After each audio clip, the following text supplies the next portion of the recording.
서울의 한 열병합 발전소.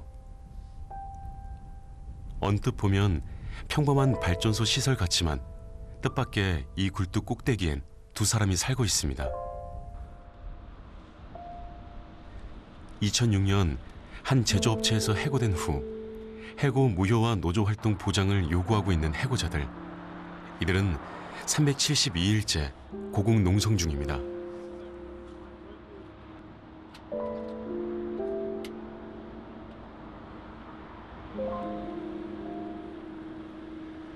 오늘은 이곳에 특별한 손님이 찾아왔습니다. 이거 위에 달고 올라가시고 작업하실 때 이거 옆에도 이걸로 굴뚝에서 생활하고 있는 두 사람의 건강 상태를 살피기 위해 의사와 심리치료사가 농성장을 방문했는데요.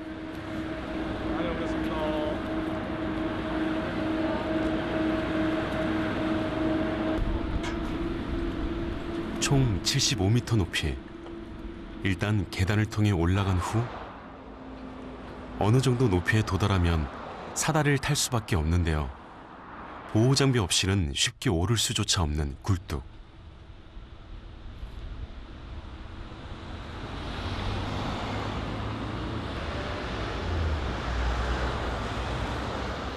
다행히 무사히 도착했습니다.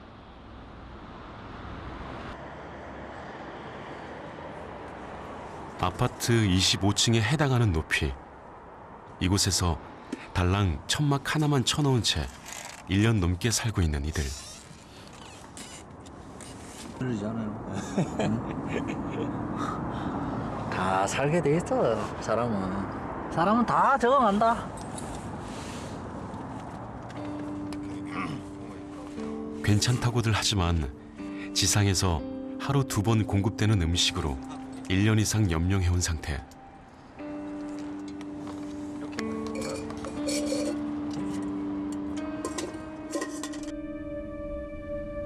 마음을 놓을 순 없습니다.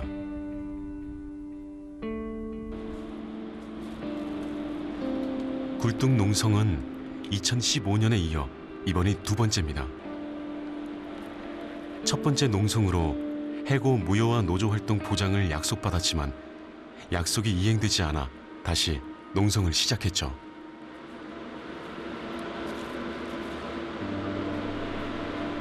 아무래도 먹고 싶은 음식들이나 충분한 영양 공급을 자유롭게 받을 수 없는 상황이다 보니까 몸무게가 많이 빠진 것이, 그 몸무게가 이제 정상 일반 몸무게다 빠지게 되면 면역력도 떨어지면서 그 조금 다른 이제 감염 질환에도 노출되기가 쉽고 그런 상태입니다. 그래서 여기 굴뚝이 여기도 앞에 나와 있지만은 그냥 감옥이라고 생각하시면 돼요. 좀 진짜 감옥하고 다른 거는, 진짜 감옥은 물리적으로 못 나오지만 여기는 자기가 나올 수 있는 거거든요. 근데 그럼에도 불구하고 저기 계속 있는다는 것은 좀 여러분들이 생각하는 것하고는 좀 다른 어려움들이 있어요. 올라간 사람은 올라간 사람대로, 남은 사람은 남은 사람대로 스스로 만든 감옥에서 살고 있습니다.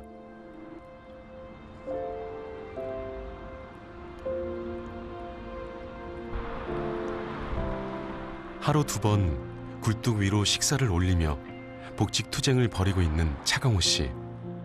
그렇다면 이들은 왜 이렇게 극단적인 선택을 할 수밖에 없는 걸까요? 저희들이 이게 굴뚝 올라간 지가 1년 넘었지만 96년 10월 달부터 투쟁이 됐고 1년 넘게 밑에서 합법적인 투쟁들, 예를 들면 집회라든지 1인 시위라든지 선전전이라든지 이런 것들을 해도 전혀 알려지지 않고 또 자본은 합의한 사항들을 이행하지 않았어. 굴뚝이 오르지 않으면은 이러한 현실들을 이야기할 수도 없고 또 같이 누구하고 나눌 수도 없는 이런 입장이다 보니까 굴뚝이라 하는 것을 어렵지만 한 번도 할 수밖에 없는 실은 그런 과정이 있는 겁니다.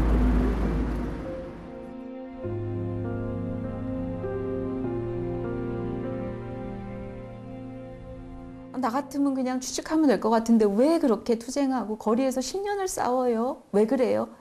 내가 납득하지 못하는 일이라고 해서 그게 잘못된 일이 아니라 내가 납득하지 못하면 물어봐야 되거든요. 물어보고 그 사람들의 마음을 알아야죠.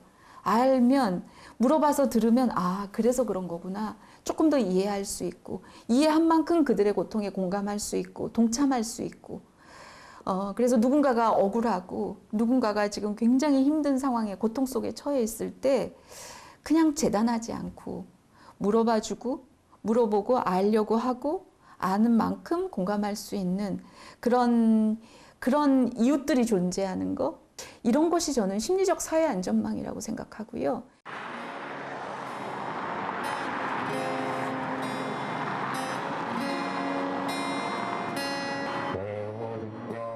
광화문 한복판. 이곳에도 벌써 12년째 천막을 쳐놓고 해고의 부당함을 호소하는 이들이 있습니다. 한 악기 제조업체 해고자들입니다.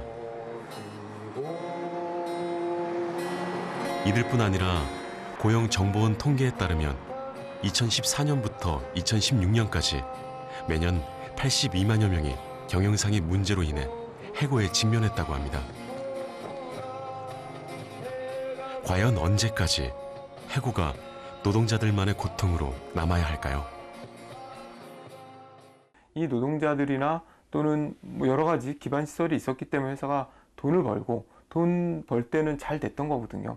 근데 뭔가의 경영상의 실패로 인해서 회사가 좀 어려워져서 이 노동자들이 회사를 떠나야 된다면 거기에 대한 책임 정도는 기업들도 준비를 해야 된다라고 봐요. 그 과정에서. 이런 것들이 첫 번째로 좀 필요한 인프라라고 생각을 하고요.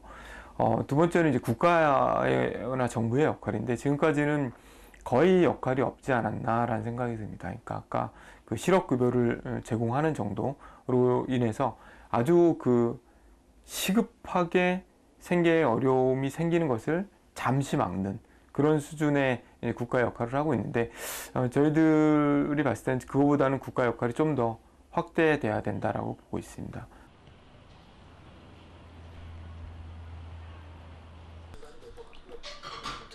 올해 나이 48배 국소코 씨. 해고자였던 국소코 씨는 지난 10월 법원의 해고 무효 판결로 복직됐습니다. 있네.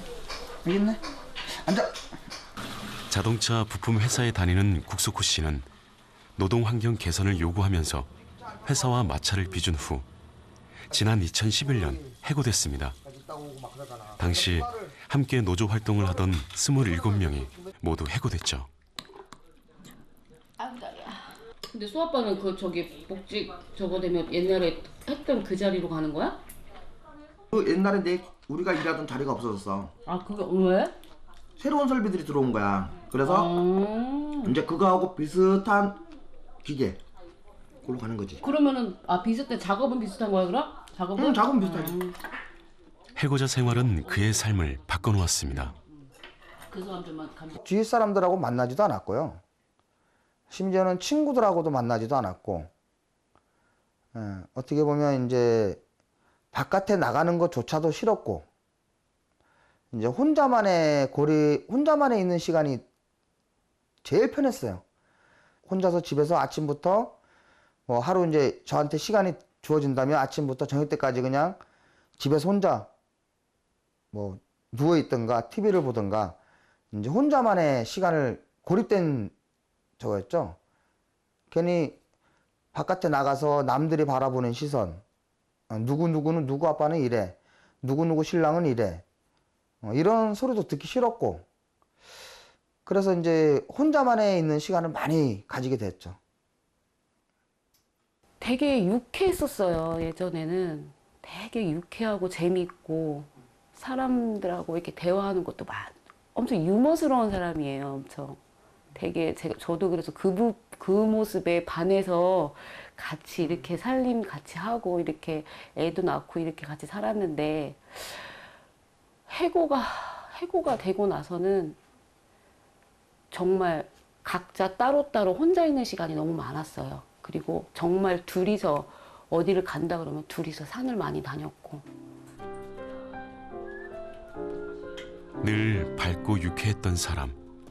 그러나 요즘 그에게선 웃음을 찾아보기 힘듭니다. 복직은 됐어도 그동안 생긴 상처 때문에 해고, 그 이전의 모습을 되찾기란 쉽지 않습니다.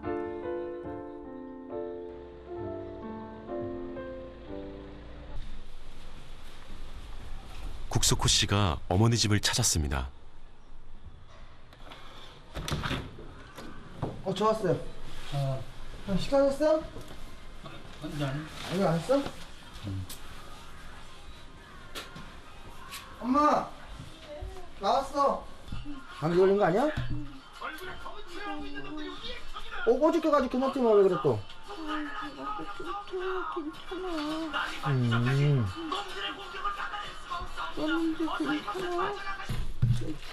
괜찮아? 응. 근데 감기 아니야 진짜? 아니요. 감기 아니야? 뭘? 열나는구만. 엄마 어떻게 잘 지내는가 이렇게 보러 왔는데 이렇게 안 좋으면 어떡해.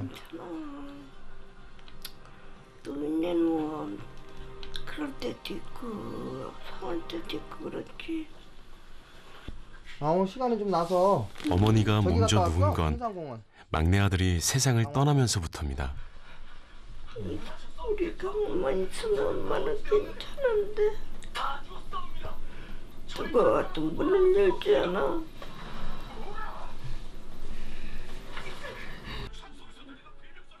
그럼 약을 먹으려면 형 석호 씨와 약을 같은 회사에 다니던 먹어야지. 동생은 효과가 있지. 형과 함께 노조 활동을 하다 에이, 2년 전 비리라도 우울증으로 먹어. 생을 마감했습니다.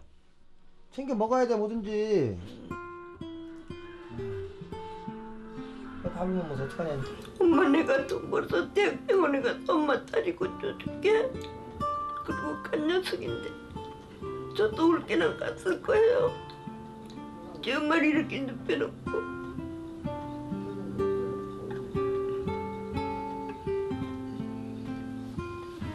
아들 생각 많이 나요? 지금도? 저 사진만 보면 지금도 생각나죠. 저 있잖아요 저 위에. 지금도 계획이 쟁쟁해요. 엄마 나왔어. 그래 우리가 밥 먹고 자. 응. 그렇게 손 내 눈앞에 얹은 건 녀석.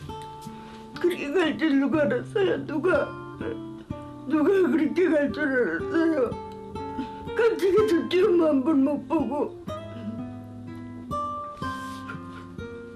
그렇게 여자가 왜 그래? 얘까지 잡아가요 그래? 이넌 내가 무슨 죄를 졌다고? 그래. 나이 42에 저 세상으로 가버린 아들. 어머니는 아직 아들을 떠나보내지 못했습니다. 어머니와 함께 살던 집에는 아직도 아들의 흔적이 남아 있습니다. 해고자들과 함께 회사와 싸우면서 극심한 스트레스에 시달렸던 고 한강호 씨. 이게 이제 업무방해, 회사에서 업무방해로 이제 고소한 것 그 내용이 들어있는 거예요. 법원에서 이제 날라온 거지. 법원에서 우리한테 날라올 게 없는데 이제 회사에서 고소를 해버리니까 검찰에 가서 조사받고 뭐 언제 출석해라 검찰로. 그리고 이제 검찰에서 기소가 되면 재판이 진행이 되고 또 이런 부분들은 모든 사람들이 다 겪었죠. 다. 뭐 이런 게 하루에 2통씩 날라오는 조합원도 있었고 일주일에 한 뭐 10통씩 날라오는 조합원도 있었어요. 그러니까 이런 거 날라오면 좀 막 이제 사람들이 막 이제 막 스트레스, 집에서도 스트레스 받고 본인들도 스트레스 받고 그 당시에 이 상황은 그랬어요. 강호도 이런 걸 계속 받고 있는 입장이었고 재판까지 진행되는 입장이었고 고소고발로 인해서.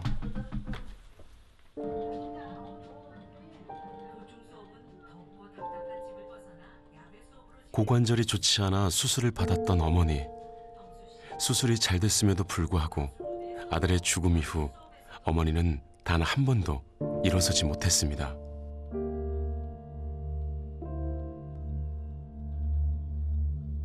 아들의 죽음은 어머니의 여생을 무너뜨렸습니다. 이제 가면 불러봤다 대답을 했어요. 어디 가서 목소리를 들을 수 있나?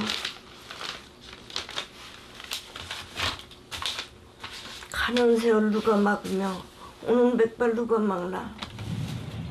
봄이 되면 잎도 피고 꽃도 다 피는데 사람은 한 번 가면 왜 이렇게 오지를 못하나. 우리 강호 한 번만 봤으면, 한 번만이라도 봤으면. 그래 소용도 없는데 너무너무 보고 싶어서 우리 강호 한 번만 좀 봤으면. 내가 어떻게 잊어버리냐 너를.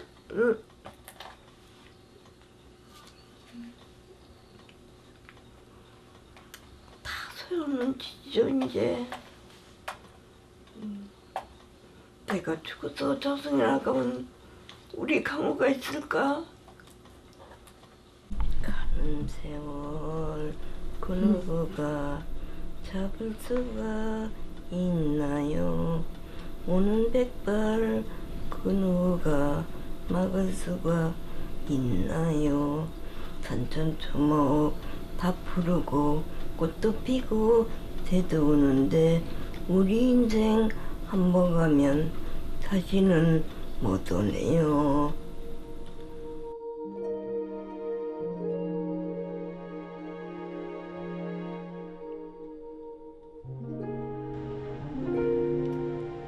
평택시 한 주택가에 자리 잡은 와라. 쌍용차 해고자와 가족들의 심리치유센터입니다. 해고 과정에서 생긴 트라우마는 반드시 치료가 필요하기에 정신과 전문의가 주도해 만들었습니다. 그동안 심리치료는 물론 해고자 가족의 사랑방 역할도 톡톡히 해왔는데요.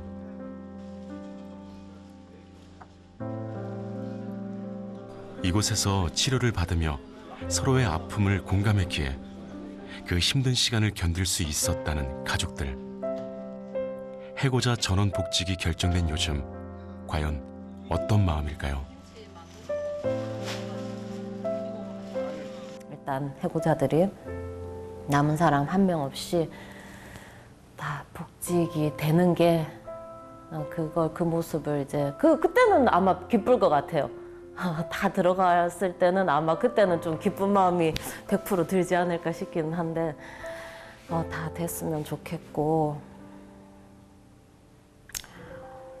좀 사람에 대한 예의가 있는 사회가 됐으면 하는 마음이 늘 들죠. 파업 때부터 지금까지 좀 서로가 좀 인간으로 대접을 했으면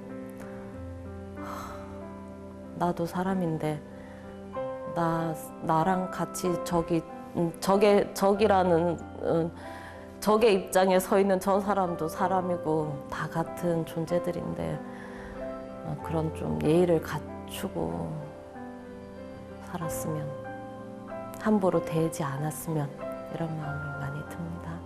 불가피하게 사람에게서 일자리를 뺏어야 되는 일이 생긴다, 일자리를 가져와야 되는 상황이 생긴다 이러면 그때 좀 더 우리가 좀 더 아주 예민하고 섬세하게 좀 살펴줄 수는 없을까. 너 이제 필요 없다. 잉여 인력이다. 남는 인원이다. 나가달라. 이런 거 말고, 이런 방식 말고 좀 신경을 쓸 수는 없을까. 최대한 그와 그의 가족이 덜 헤집어지게 이렇게 좀 안전한 방법을 찾을 때가 되지 않았나.